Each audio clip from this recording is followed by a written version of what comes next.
What's up, everybody? Welcome back again. I don't have one of those nice microphones. I don't have any of that stuff. I'm just kind of doing this as we go. My cameras that I do have are with my wife, and they'll be up here soon, but she has them.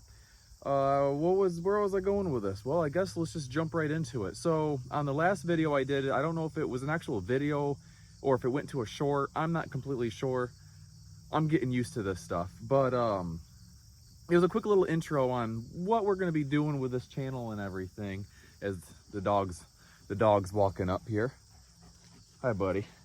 But so it was just a quick little intro. Got a new build that we're going to do, and I kind of want to document it and see kind of where it goes. Some people are going to hate it, some people are going to love it.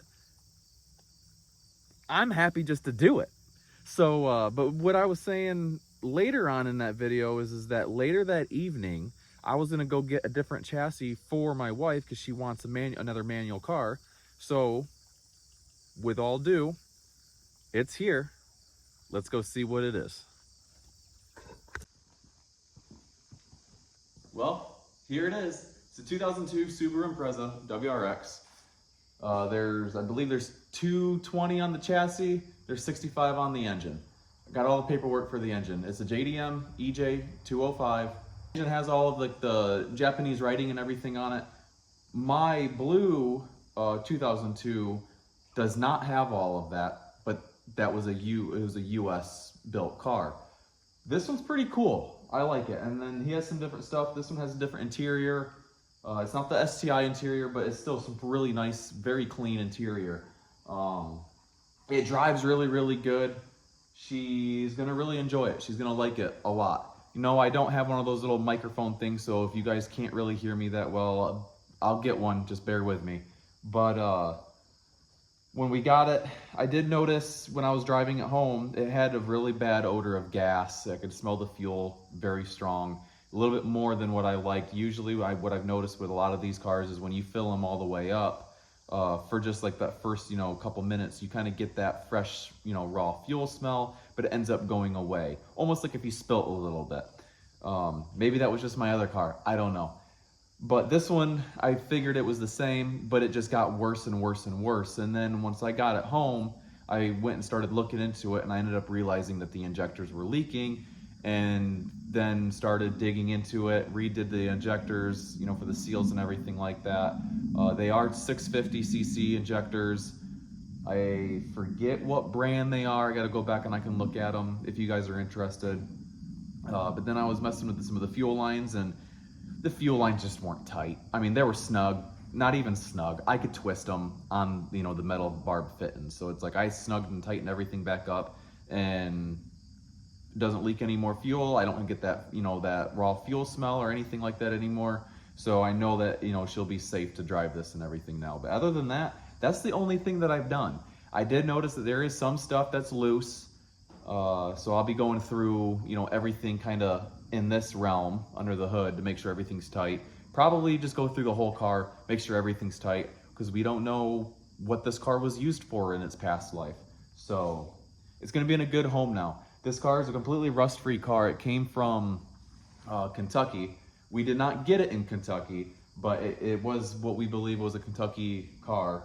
I'm gonna do the VIN check just to make sure, see how many owners. I am interested in how many owners this thing has been, how many hands have passed through this car.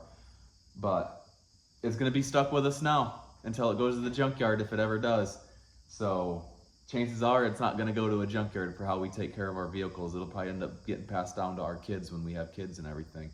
But yeah, no, so it's pretty nice, it's clean, it's good. It has its dents, it has its scratches. It's 2002, it's gonna have that. But I think she's gonna be really, really excited. She has seen it, we FaceTimed and everything, so since she's out of town right now, and she has seen it from that, but she's not gonna get the full extent, from a phone, just like you guys aren't. But I believe she's gonna be coming up, she's gonna be coming back this weekend and then leaving again, so she'll be able to see it in person. Shoot, she'll probably wanna go drive it. It'll be dirty, but she'll drive it. The car definitely needs a bath. We need to, do a clay bar, do a full detail on it. I mean, this thing is just filthy. The gentleman that we bought it from, he didn't have a garage, he didn't have a barn, he didn't have anything for the car to be stored in. So it's just the outdoor elements just baking on this thing. So give it a good bath, give it a good shine, give it a wax coat on it and everything, and I think she's gonna come around. But with that being said, so enough with the car. You guys are able to see it. Did any of you guys guess on what it was? If you did, leave it in the comments. Say you knew what it was, you didn't know what it was. Say what you guys thought it was gonna be. I didn't state that in the last video, if you guys seen it. I don't know if it was a full video or if it was a short. I'm not completely sure. I'm still getting this whole YouTube realm figured out and everything. But definitely let me know what your guys' thoughts were on what you thought we were gonna go get for her and everything and what she wanted. But yeah, so this is that. So you're gonna see it around. We'll do some, small cosmetic stuff to it and everything. She's gonna want to probably change the wheels and change the wrap, and we're gonna do the body work on it. And then for me, I'll end up probably making about a 300 horse and just leave it. It'll be a fun little fun little street car for her and everything. Nothing too crazy. It won't be on a track or anything like that. It might probably more like going to a show or something like that. Maybe not. Just be driving it. So she's really gonna enjoy it. But now let's get to big business. So it's been a couple days. I wanted to record all of this. I just didn't, just because, I don't know how these other people would be, when we're going to pick these other cars up and stuff like that. They might be a little skeptical with everything that's going on. I don't know. Definitely when we were getting this other car that we went and got on the trailer, he was kind of, scratching his head a little bit like, what are these hillbilly rednecks about to do? And then it worked, and he was like, what are these hillbilly rednecks about to do? That worked, okay. So no, that was pretty fun and everything. This other chassis that we did, so what I'm gonna be doing is I got this other chassis, and we're gonna be putting an engine in it. What I am going to do with this car has been done with this chassis, but I have not found it done with the engine that I'm going to use. And this is gonna be a big video. I'm gonna explain all of it. I might as well. We're already here. So we went and got this car, and then 3 days later, ended up being able to seal a deal on this other car that's here in this other back room. And on, I believe, Saturday afternoon, my buddy and I, we drove down to Indiana to pick this car up. The seller stated that it won't go into gear, runs and drove 2 weeks ago, but it won't go into gear. They don't know if it was the clutch, if the transmission went out, if it's the linkage. They had no clue. Well, I'm not too worried about that. I didn't even ask them anything about like the transmission or anything like that, because it's like I don't need any of that. I literally told them, I said, I just want to know how bad is the rust, and basically when can I come get it. Like I didn't even say anything about the engine, didn't ask him if it runs and drives, didn't care about any of that. And so he ended up messaging me back, and was able to seal the deal. And he ended up thanking me for coming and get this thing. And I was like, don't thank me, thank you. Like, I've been looking for this chassis, and it's very hard to find it for how cheap I got this for. So I'm stoked. So I guess with that being said, let me show you what we ended up getting, and then I'll tell you the plan on what we're gonna be doing with this car. Well, here's the new chassis car. We don't have a name for it, but I just been calling it the chassis car. I don't know. So, 2007 Subaru Impreza, non-turbo. It's the 2.5i. Let me get back here so it's not cutting my face off. It's pretty nice. It does have some rust in the rear quarters. Just one rear quarter, and you'll see why. There's dents, there's scratches. It's not pretty, and that's okay. The clear coat's peeling off. The paint isn't nice. It's not pretty. Listen, it's a $500 car. Yes, we got it for $500. I just needed the chassis. It is a manual, so if you guys need parts, let me know. I need to kind of make some money back on getting these two cars here. Because there's another vehicle that's out back. That's going to be the donor. I'll show that to you guys too. Engine runs good, I believe. If you guys are going to be like, oh, I need the engine for whatever, engine sold. Neighbor kid, new car, he needs an engine. I told him that he can have this engine. And then I told him I'll help him, you know, put it in and everything. So we'll pull.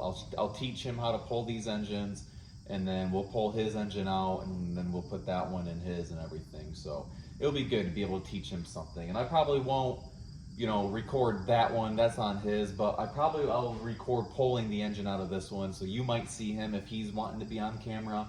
If not, you'll see us pulling the engine. I want to be able to video everything that I'm doing with this car for this whole series and everything. This is what I'm really excited about. So yeah, it's 2007. It's a sedan, non-turbo. I don't know how many miles are on it. It doesn't matter. Engine runs good, everything like that. I did figure out I believe that is wrong with it, and I do believe it's either the throwout bearing, or it's just simply the clutch. They said they replaced it 4 years ago, and it was like his son that was driving it, and then it was when his other son became legal, 16, to be able to start driving. So it's like it has some miles on it, I guarantee it. It's been slipped and smoked a bunch of times. I mean, they were hot rodding it, I bet. Maybe they weren't, I don't know.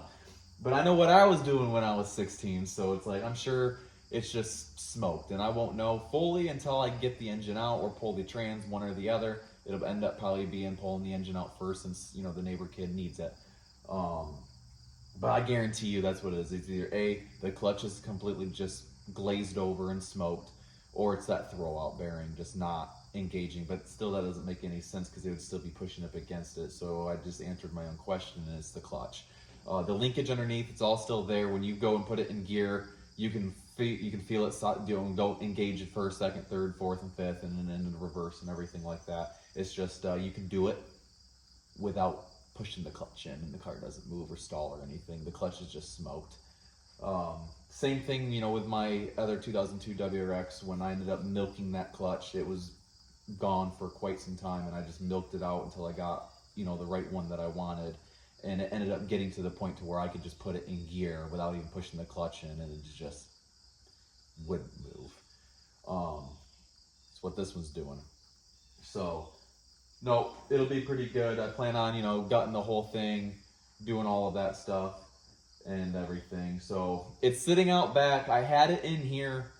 I'll just go show it to you guys so that way you guys can see what we got going on here and everything. I know you guys are wanting to know. So, here's a quick walk around I guess we can do on this real quick. So, I believe this body panel all right here has been replaced, and that's why this is bubbling so dang bad. Nowhere else on this chassis is rusty. It's nice all the way around. If you look deep down into here, you can see that there's a weld mark right there, and it's all rusted out and everything. Don't know what that was, don't know what it's from, other than that's where they had the quarter at, and where they cut and re-welded that whole that patch panel in. I don't know. I'm not too worried about it. I'll fix it. I won't fix it. I'll leave it. I'll cut it. Don't know. But yeah, so pretty straight. You guys can just see this thing. It's pretty straight. It looks good. It's just ugly, it looks good from the body perspective. It has dents, which is going to get more dents.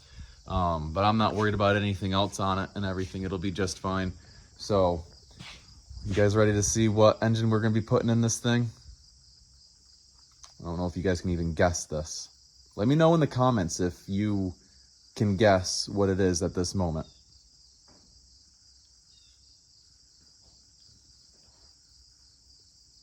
You got your thoughts? Okay. Well, let me go surprise you guys. Let me get this camera turned around here for you. Boom. Here you go. 2008 Envoy, or Blazer, or Oldsmobile Bravada, whatever. I don't know. They made so many of these things. I think Saab even made, had some of these on their line and everything as well. Not too sure. But this engine, you guys know what it is. And if you don't, you're fixing to. The Maribera. It's the GM version of the 2JZ. It's the, what is it, 4200 Vortec inline 6. And I believe, where is it? Oh, it's right there. If it was a snake, it would have bit me. I believe, don't quote me, I could be wrong. I think it's like 280 horsepower naturally aspirated, and these things just love boost. Let me get this little kickstand here put in. Hold on, bear with me. There. But yeah, so this is gonna be the donor. The people that this came from, it was their granddaughter's car, her first car, and they've always taken good care of it and everything like that. So again, if you guys need parts, bleep bloop it, let me know. Could ship stuff if we need to. But yeah, so this will be the American TJ. It's what we're gonna put in that car. Do I know on how this is gonna go in there? No, I simply don't know. We're fixing to find out. You know, I don't have a clue if it's gonna fit. Probably not. I'm gonna have to custom some, you know, fabricate some mounts and everything to get this thing in there. I think we're gonna run a T56 trans. I don't know. I'm not sure. We're gonna figure it out. But it should be pretty fun. I'm not gonna boost it right away. I'm gonna leave it the way it is, just so that way I can get used to the chassis with this in there once it is all in and everything like that. But with that being said, you guys are probably already guessing what I'm gonna be doing with this car. So we're gonna be having some fun with it. It's gonna be another track car, and it should be a lot of fun. So hopefully you guys are gonna be interested in what we're fixing to be doing here, and you guys stay tuned on when these videos come out. Like I said, the first sets of videos are gonna be is probably getting Autumn's reaction of her, you know, being able to see her new car and everything like that. And then, you know, these other videos are gonna just be, you know, of us stripping this chassis down and whatnot. So hopefully you guys are gonna start liking what we're gonna be doing here. And I'll start posting some more stuff, kind of advertising on, you know, that there's gonna be a channel and everything to kind of get the word out there. It might go somewhere, it might not, but at least I'm documenting on what I'm doing and I'm having fun with it. So, all right, guys, well, thank you for tuning in, and we'll see you on the next one. See ya. Guys, hi. Yeah, we're going to be out here in the garage with Dad. Oh, yeah, you're going to have fun with watching us.